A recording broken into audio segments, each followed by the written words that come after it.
Hi, we are here for Therapeutic Thursday. Hi, we are here for Therapeutic Thursday. And we are here for Therapeutic Thursday. Hi, we are here for Therapeutic Thursdays. And today I want to discuss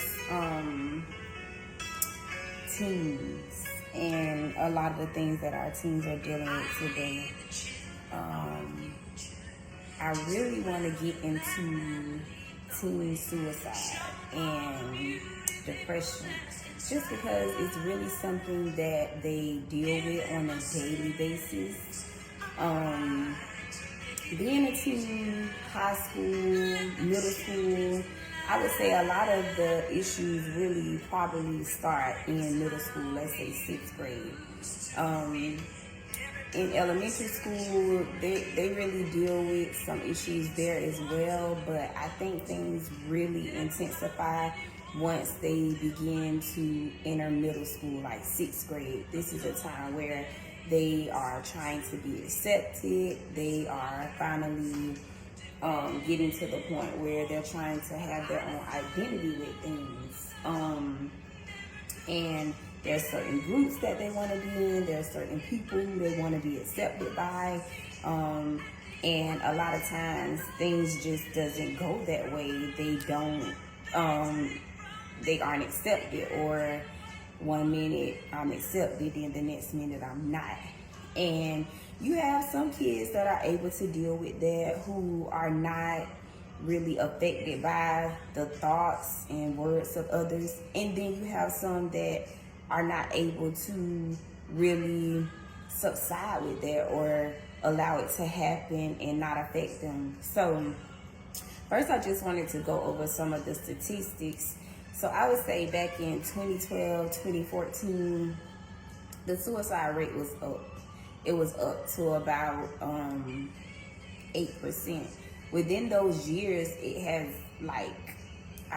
plummeted to the point where now we are dealing with at least 95% of the suicide being from a psychological disorder, meaning that it's coming from depression, it's coming from feeling distressed, irritability, agitation. So that just shows you that a lot of things that are really hovering over a person, or the things that have caused them to feel like death is the only way out, is really coming from a lot of the things that they're dealing with on a daily basis. So I decided today I want to really talk to parents.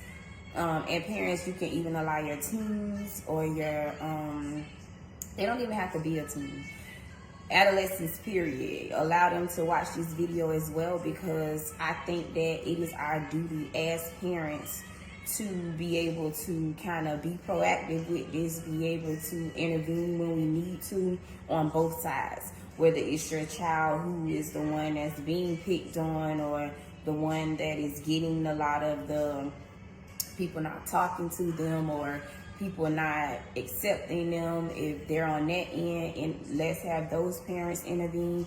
And then for those parents, like our kids who are the popular kids, if you're a parent and your child really doesn't deal with bullying, or your child really doesn't deal with not being accepted, I need for you to also talk to your kids as well, because I think that it's going to take everyone to kind of see a change in this area.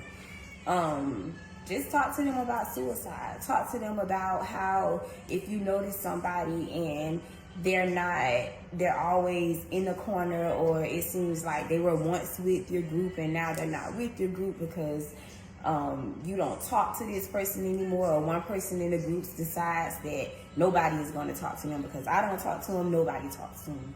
So allow your kids to step up and kind of take initiative within their social settings to be that person to say, well, I don't think that's right, or I don't want to stop talking to her just because you don't talk to her. Allow me to have my own experience with that person.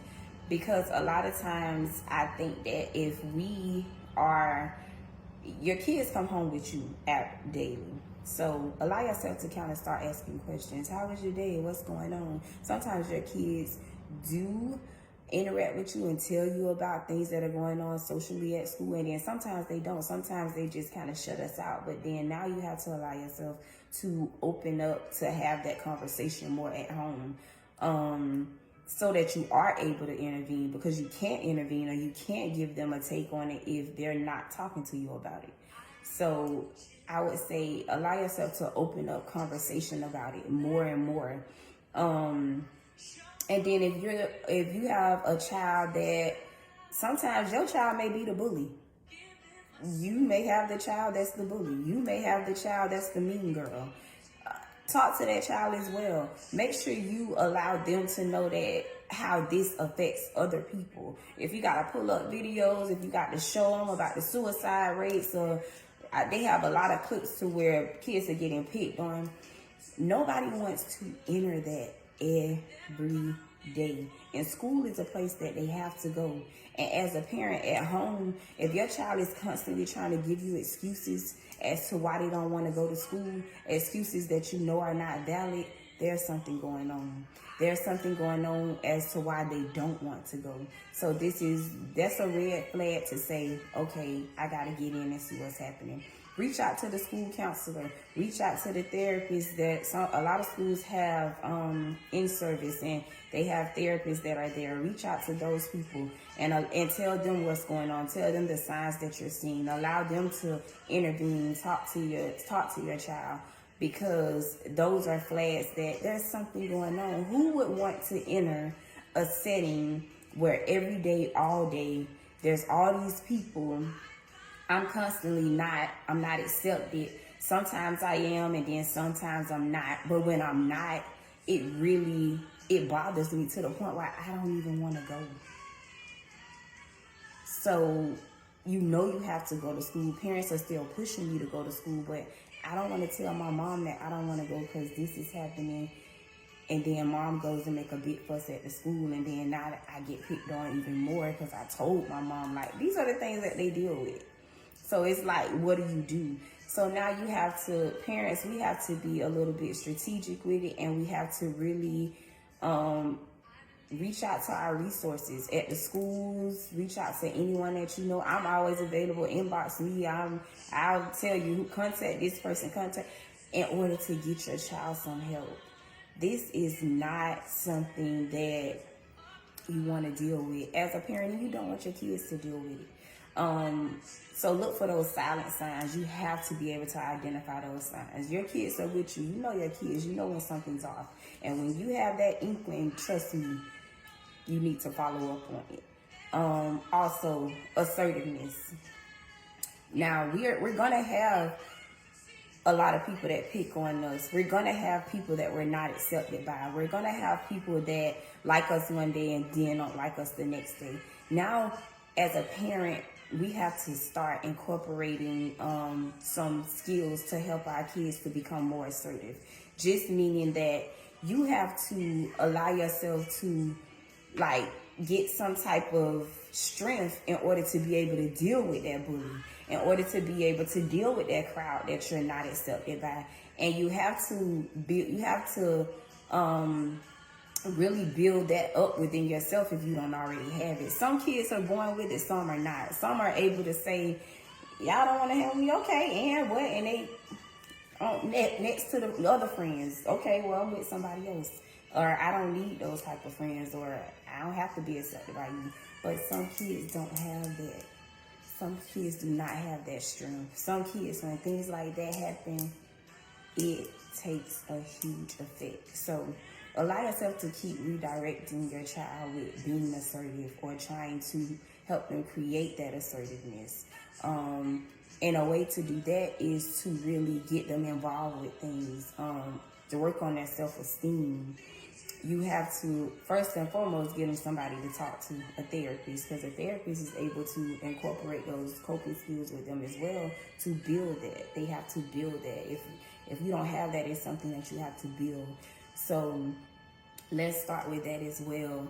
As always, I'm here for any questions or comments, any resources that you need, but please, please, please, let's protect our kids in any way that we can. It takes a village So reach out to your schools. Don't allow yourself to be distant. Like, be involved, get involved with the school, with the after school activities. Don't just send your kids. Allow your face to be known in those places. Allow these people to be able to pick up the phone and call you, and you're picking up the phone and calling them. You have to get involved. I know we're busy, we're working, we have businesses, we're trying to make it, but kids are priority, and you don't want to look back and say what I should have did and what I didn't do. So that's all I have for you here on Therapeutic Thursdays. As always, please subscribe to my channel, Therapeutic Thursdays with Dr. Harley. And you can also find me on Instagram at Dr.J.Harley. And I'm also on Facebook at Honey Butler. So reach out to me. Bye. Therapeutic Thursday.